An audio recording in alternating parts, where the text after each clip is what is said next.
Picture this. The year is 1879 and the world is abuzz with Edison's incandescent bulb. But here in Calcutta, the heart of British India, a public demonstration of electric lighting is taking place. So I think Edison really is a systems engineer kind of guy. So he took this filament and he was using carbon filament, a very ephemeral source of light because the carbon would just burn off and get off. In my house, the electricity came in 1977, June 22. I was 7. I was in 3rd standard, I think. So it may be. There is a circadian clock, but the timing of the sleep is determined by the brain clock. The amount of sleep you need is determined by your homeostatic mechanisms. For centuries, since the dawn of human civilization, the dark sky was a source of awe and fear, a vast unknown that shaped cultures, beliefs, and survival instincts.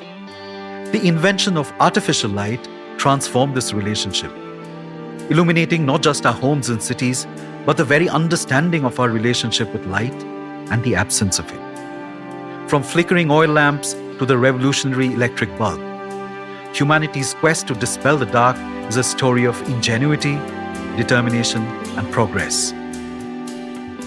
Welcome to another episode of Unboxed, in which we trace the journey of one of humankind's most transformative inventions, the electric light bulb.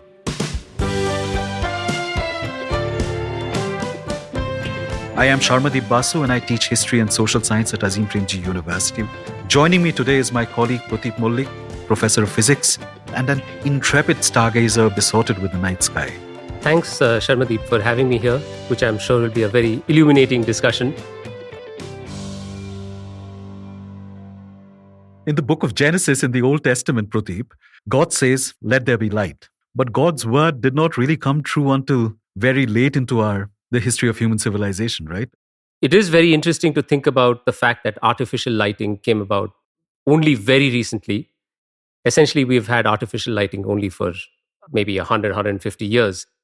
If we discount the fact that there was fire quite a bit before that. So, Proteep, I remember you mentioning this map of illuminated places in the world that you came across as a child and which triggered your fascination, ironically, with the night sky, right? Can you talk about it a little bit? I mean, growing up as a kid, I had this map that my dad had gotten from somewhere abroad. And it was a NASA map of the world at night. And it's a really fascinating map because it shows you where human activity occurs on Earth. And you can actually see where cities are and where roads are. You can kind of figure out where vehicles are probably moving along.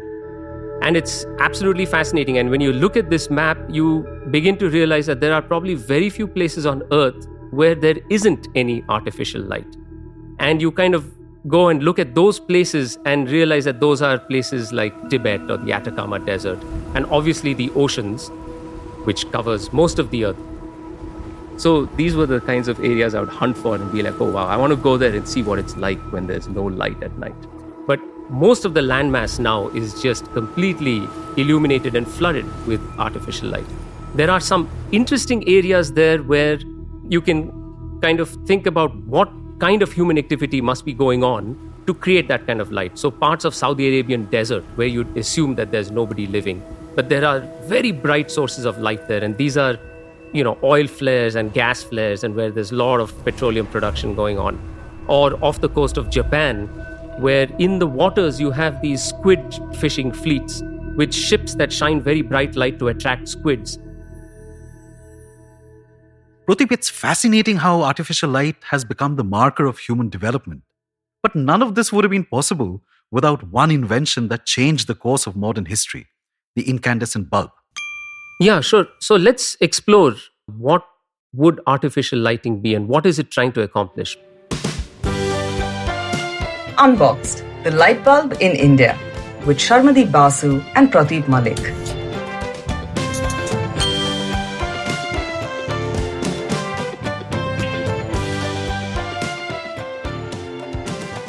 When we talk about the invention of the incandescent light bulb, the story always gravitates towards Edison. But as we know, that there were a lot of other players who kind of contributed to the development of the electric light bulb. But Edison managed to get certain moving parts which people were independently working on together to produce the kind of bulb, and therefore claim, this sole inventorship of the light bulb. And this is how school children are today taught, right? Edison invented the light bulb. So what are the things that Edison managed to get together that the bulb actually bears its name, Edison bulb? So I think Edison really is a systems engineer kind of guy. So he took this filament and he was using carbon filament. Again, a very ephemeral source of light because the carbon would just burn off and get oxidized, and these light bulbs would last for minutes, if at all. When we think of a light bulb, we often imagine a simple glass shell with a glowing wire inside. But what actually goes into making that glow possible? That's a really great question and a really complex one, because it took many, many decades of experimentation and working with different materials for the filament, a way of encasing the whole light bulb in glass or some suitable transparent material, and then filling that encasement with some kind of inert gas that would do two things. One, prevent the filament from essentially burning out too quickly. And secondly, to also insulate the outer casing from the tremendous amount of heat that the metal of the filament produced.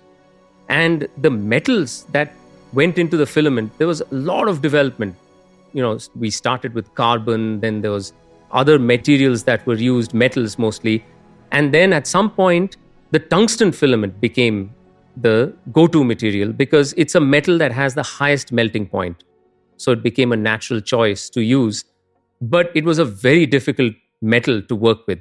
So they had to actually mix it with all kinds of other materials to make it suitable so that you could stretch it and coil it into a filament. So when we say that a bulb fused, which means the bulb stopped working, what would typically go wrong? Yeah, essentially the filament would break. And in fact, I don't know how many of us, you would get these light bulbs that were frosted. So you couldn't actually see the filament inside. So what you do is to see if it's actually a working light bulb or not.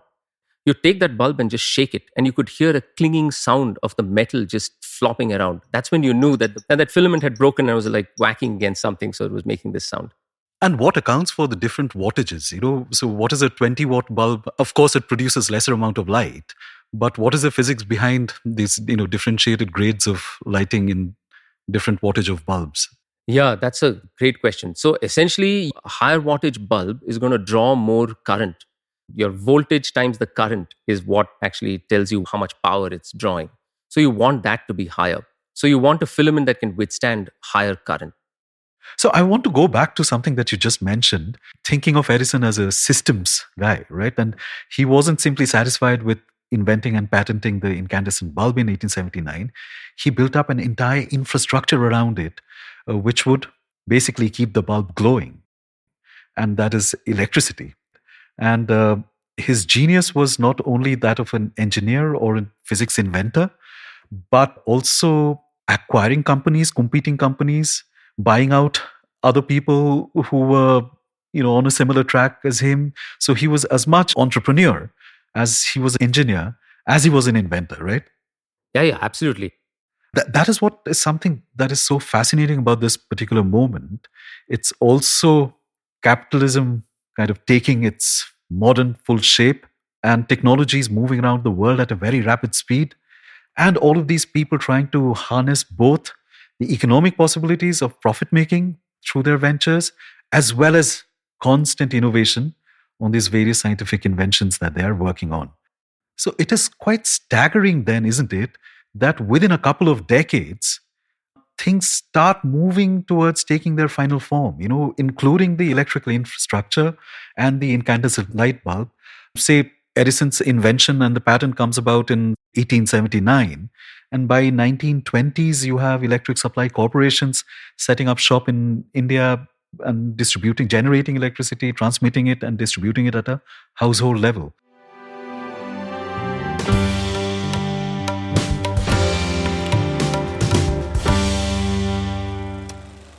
Picture this. The year is 1879 and the world is abuzz with Edison's incandescent bulb. But here in India, something just as remarkable is happening, huh? In Calcutta, the heart of British India, a public demonstration of electric lighting is taking place, but not with Edison's bulb. Instead, the arc lamp, developed by Humphry Davy, lights up the night.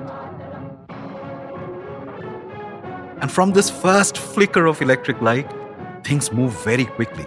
Local entrepreneurs enter the scene, public demonstrations happen quite often after that.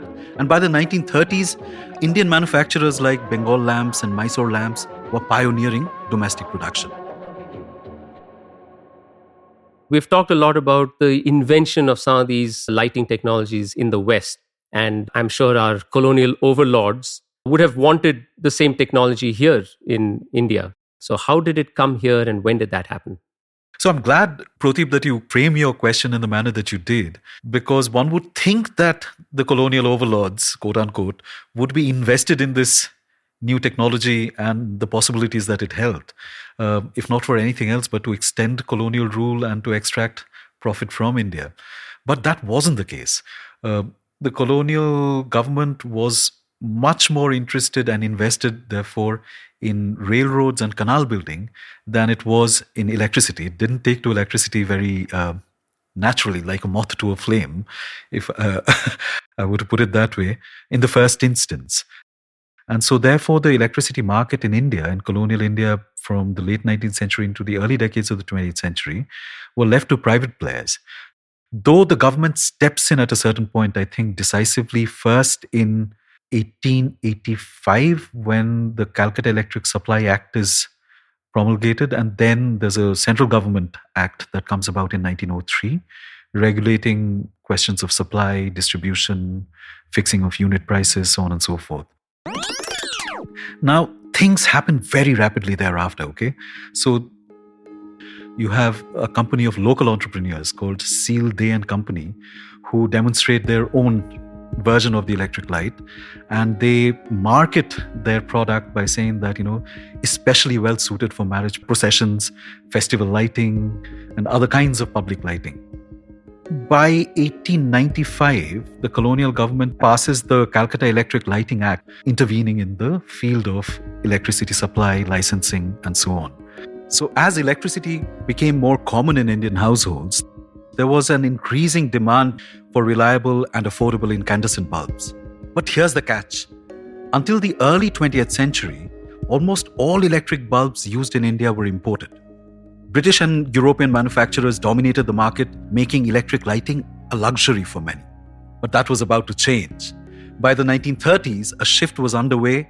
A few enterprising Indians saw this as an opportunity, not just to sell bulbs, but to manufacture them right here in India. This wasn't just about business, though.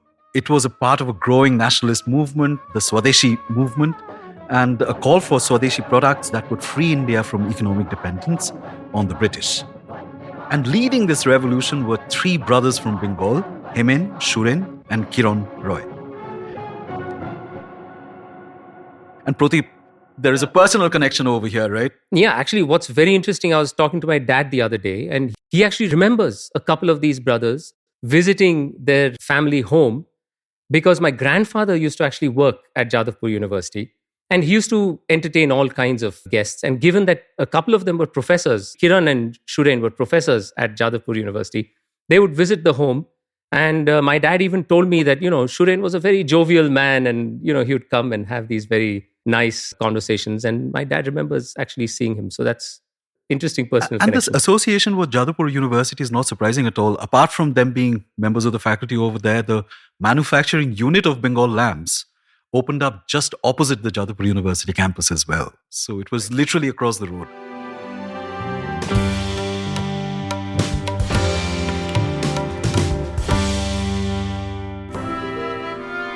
There are interesting experiments that are happening in other parts of India at the same time, primarily in the princely states.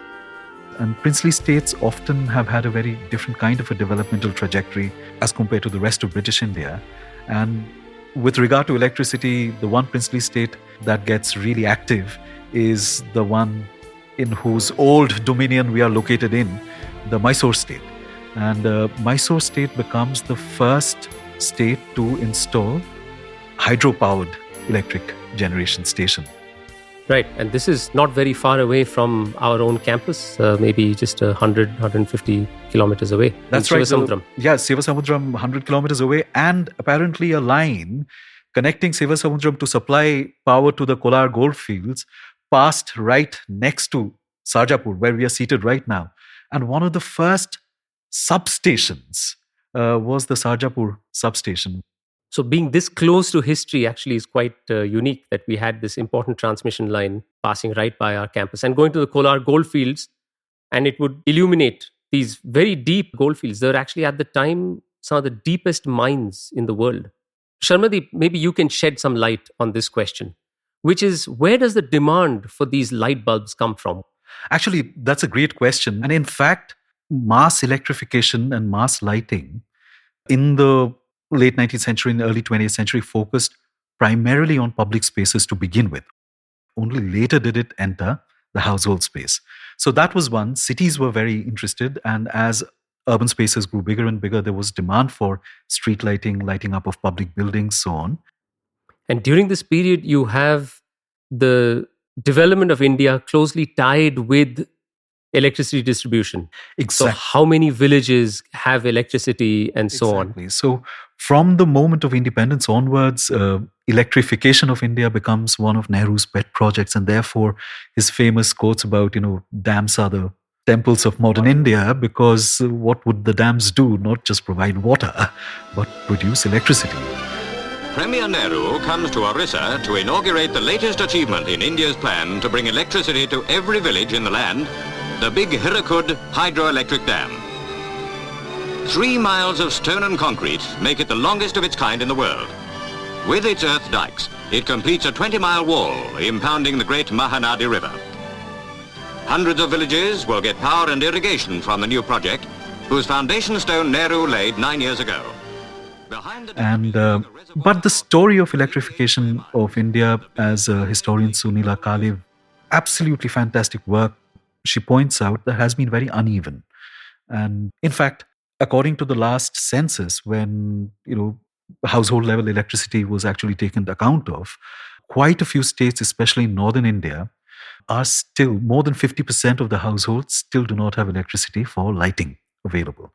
And in fact, if you think of it, Shah Rukh Khan's blockbuster film Swadesh captures that moment, right? When he's trying to bring electricity to a village without electricity. And lo and behold, once the turbine starts working after the initial snags and all, what is the first thing that lights up? Question for you, Proteep. Come on. I guess a light bulb. Exactly, an incandescent bulb.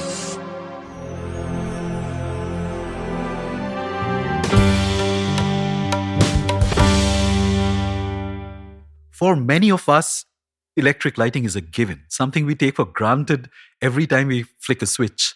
But not too long ago, there were parts of India where the arrival of electricity was a momentous occasion, forever altering the rhythm of daily life.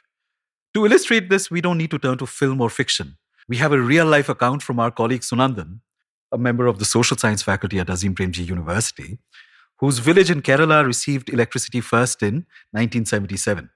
His story captures the anticipation, the challenges, and the sheer wonder of watching a home light up for the very first time.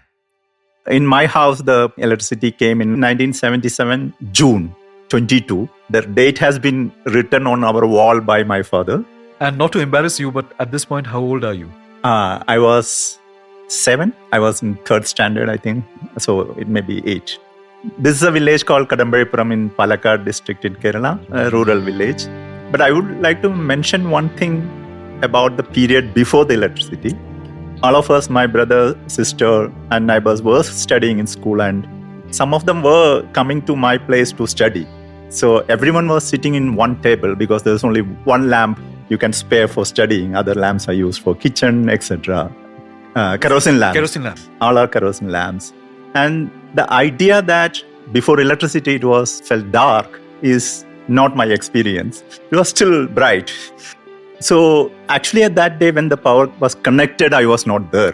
I was told that it will be connected afternoon, but as usual, the government works in its own way. And so you were out playing? We were waiting, and until 5:36, it did not happen. And when I came back, there's electricity. And around 10, 20 houses, ours was the only house which was first connected. But you should also know that within 2 years or 1 year even, I'll say, all the houses, most of the houses were connected. And there was no transformer, additional transformer. So in order to see the filament, you have to use a torch.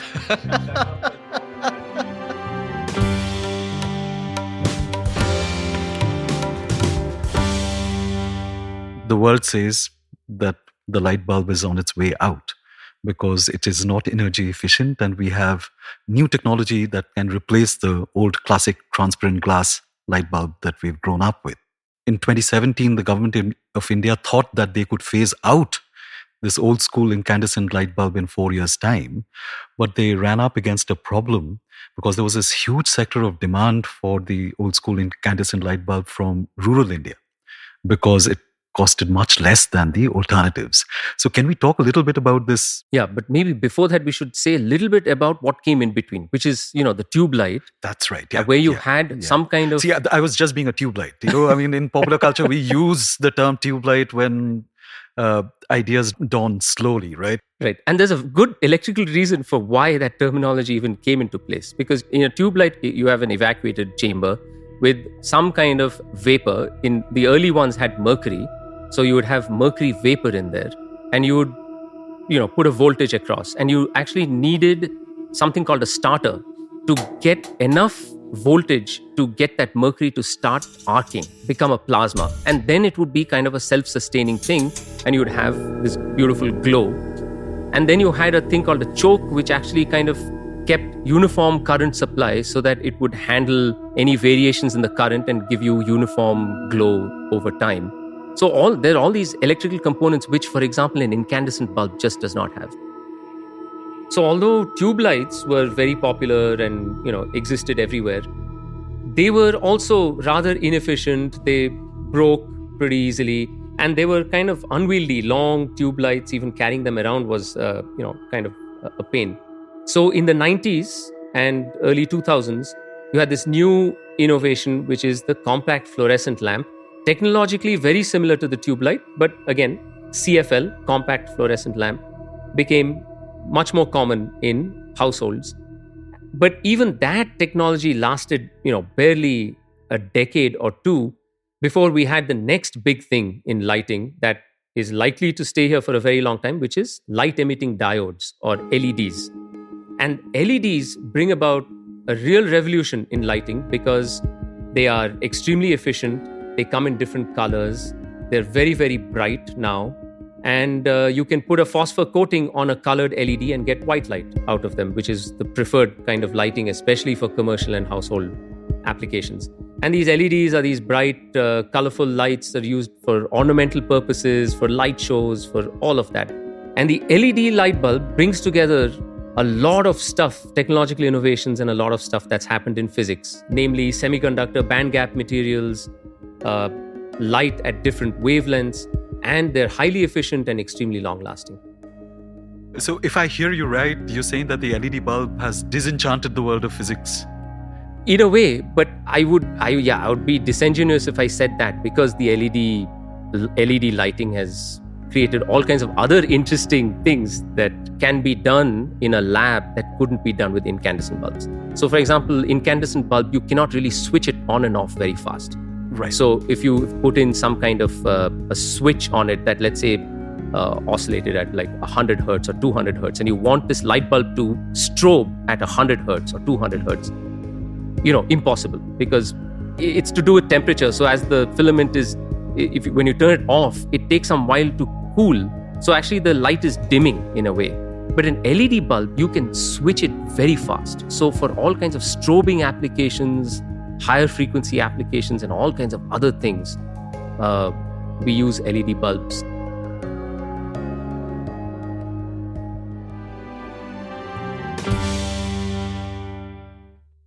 Proteep, how has artificial light impacted life on Earth? The impact is actually very large, because it has really messed up our sleep cycles. A lot of biological beings, creatures, even plants are Right. impacted by a lot of this artificial So our light. biological rhythms have been completely thrown out of whack, right? Completely thrown out of whack. And in fact, this thing is called circadian rhythms. And I think we have just the right person, Antara, to shed some light on this topic. Antara, can you tell us a little bit about what circadian rhythm actually is? Yeah, so circadian rhythm are any rhythm which follows a 24-hour cycle. So circa means about, diam means day. So it's about 24 hours or about a day. We have a clock in our brain. So there is this tiny brain region called suprachiasmatic nucleus. It's seated somewhere in the brain. Let's not go there. And there are these neurons that are firing based on whether it is light outside or dark outside. So then the brain clock receives the information about light through the photoreceptors in our eyes, and then the brain clocks these neurons. They are producing certain proteins during the day and certain proteins during the night, and these proteins are going up and down in a nice sine wave like manner, and then the brain clock tells all other organs when to produce certain hormones, when to produce certain enzymes. So the brain clock is then dictating all our organ clocks to come in sync with the outside light dark cycle. So in layman's term, it is that which tells us when to sleep Yes. and when to wake up. Yes, so there are many components about when a person decides to sleep, but broadly sleep is controlled by a homeostatic mechanism which tells you how tired you are. Then there is the circadian clock, but the timing of the sleep is determined by the brain clock. The amount of sleep you need is determined by your homeostatic mechanisms. And what is homeostatic? It is to maintain a steady state. What will be a nice steady state in your body? So it involves your metabolism, all your biochemical processes. And so sleep is thought of as also a resting phase where, you are rejuvenating all your mechanisms, where wear and tear is getting repaired. So sleep is also part of the homeostasis that needs to be maintained for us to be alive and kicking. And the trigger of light is extremely important to figure out all of these functions. Yes, so the brain clock every day resets the body clock to the sunlight. So moment sunlight hits our eyes, the brain knows it's light outside, and certain hormones have to be released. And when the sunset hits, there is no light, the brain tells the body to produce some other things. As a result, we are doing it again and again, and we have evolved to have it synced with the outside light dark. And sleep is actually very heavily regulated by this hormone called melatonin. So once sunset happens, melatonin level rises, and we are supposed to fall asleep just before the melatonin levels peak in our body. If fall asleep after the peak, then no matter how long you sleep, you will never get a good sleep. You will not feel refreshed and rejuvenated. It will not be restful. It won't be restful, and so it's very important. And so this brings us to this question of artificial light, that if we were living in a rural setting where there is absolutely restricted artificial light, so we will be not seeing as much bright light once the sunset happens. Melatonin levels rises, you go and fall asleep. Now if you turn on your bedside lamp or you turn on your tube light or any other artificial light, you are delaying your sunset in some way. So we are in something called a social jet lag, that we are delaying. Social jet lag. That's interesting, Proteep. Yeah. Have you heard this term before? No, New term. totally new Okay, term. yeah. So we are constantly in a kind of a jet lag thing where we are not in sync with the outside light dark cycle. So we are delaying our sleep and all other rhythms by a significant amount of hours. And that is actually messing up when do we fall asleep, what is the quality of the sleep. Shift workers experience this a lot because they work at odd times and then their shift changes.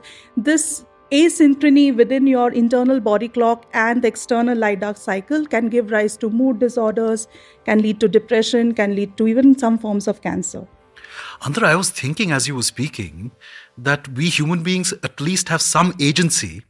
We can, at the flick of a switch, turn off a light. Correct. But how does it impact non-human life forms which don't have this power to turn light on and off? Yeah, so any animal which is occupying peri-urban or urban spaces are affected by this. We can see this in birds and any domesticated animals and stuff very easily. The sunrise and sunset still are the potent cues which sync our brain clocks. So as long as that is happening, some quality, the amplitude of the rhythms are probably degrading, but we still are able to sync every day. So that's important, but definitely all life forms which are being exposed to artificial light, we know that their circadian rhythms are also messed up. We actually talked about how for astronomy, it's very important for the human eye to get completely dark adapted, which is something we do even with our students when they're stargazing at night. So I tell them that turn your cell phones off, turn all your smartwatches off, just don't even look at your surrounding lights and let your eye just adapt to the darkness, because the human eye is able to detect just Very a low few levels of photons. light. Yeah. Once it's completely dark adapted, the pupil kind of expands, dilates, and you can actually detect just a few photons.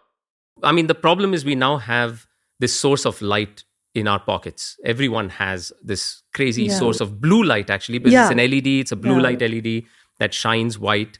And it really destroys our own kind of naturally adapted dark vision that we have. So, I think humans are able to see in almost complete darkness. And we're actually using things like starlight or very faint moonlight or diffuse glow from artificial light hitting clouds or high clouds and then reflecting back to the earth. Just that, those few photons are enough for us to navigate. But there's also a fear of darkness, right? Is that something that is kind of inherent? Yeah, I think I think most of us are scared of darkness, but I think that is something that, that's probably has some evolutionary implications where we were afraid to navigate and there was a fear of getting injured or hurt or by hunted or predated. I think that probably is that. But I think most of us have a rational mind and we are able to overcome that fear. And I was thinking the fear of darkness must also be a function of the availability of artificial light. You know that you can turn the light on and that gives you a certain sense of security where you didn't have that facility or this affordance. I think human beings were more comfortable with darkness prior to the coming of the incandescent bulb and other forms of artificial light than they are today.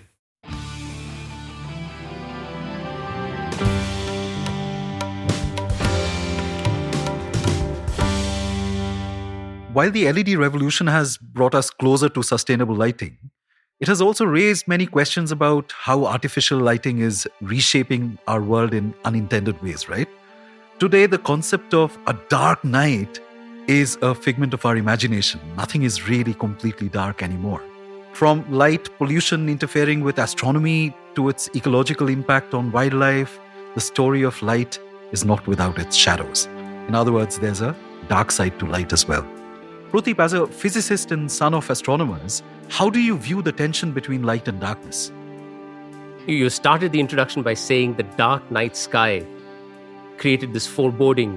What is very interesting is that there's this thing called the Olbers paradox, where if you think about the dark sky and you realize that there are all these stars and galaxies and so on, the paradox is that the night sky is dark, but based on any kind of logical thinking, you'd expect it to be very bright because there are stars. And the farther you look, there should be more stars.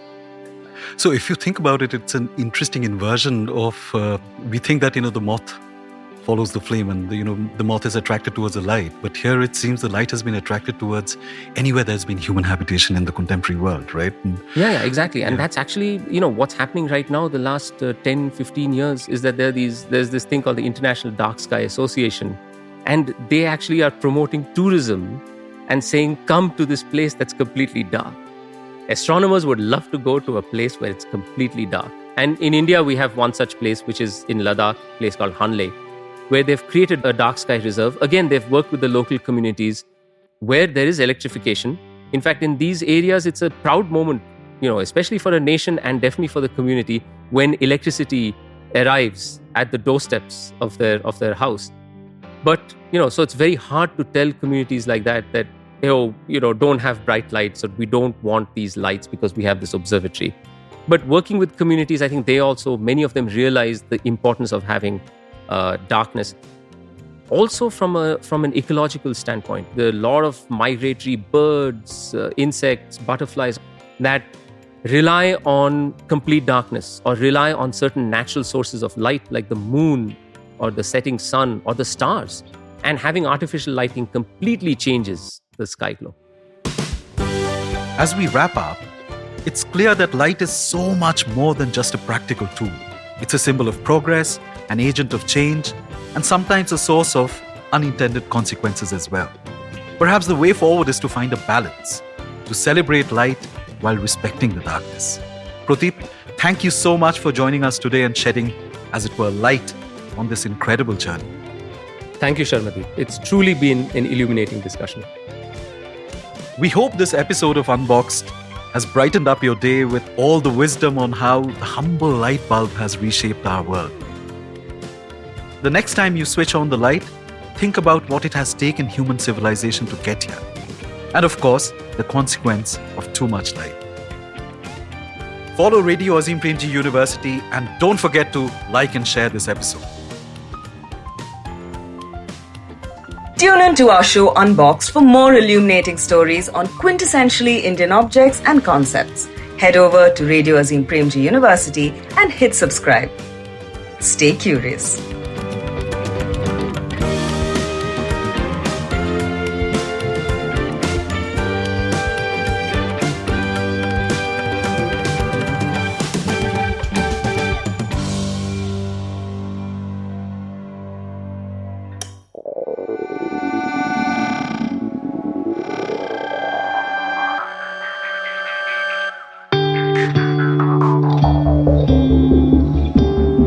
You're listening to आप सुन रहे हैं You're listening to सुनो था നിങ്ങൾ കേൾക്കുന്നത് new കേൾತಾ ಇದ್ದೀರಾ रೇ कथा सुन radio radio Azim Premji university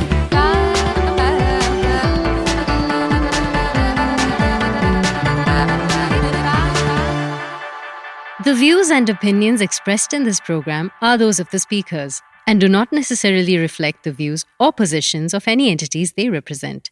This non-commercial program is for educational purposes only.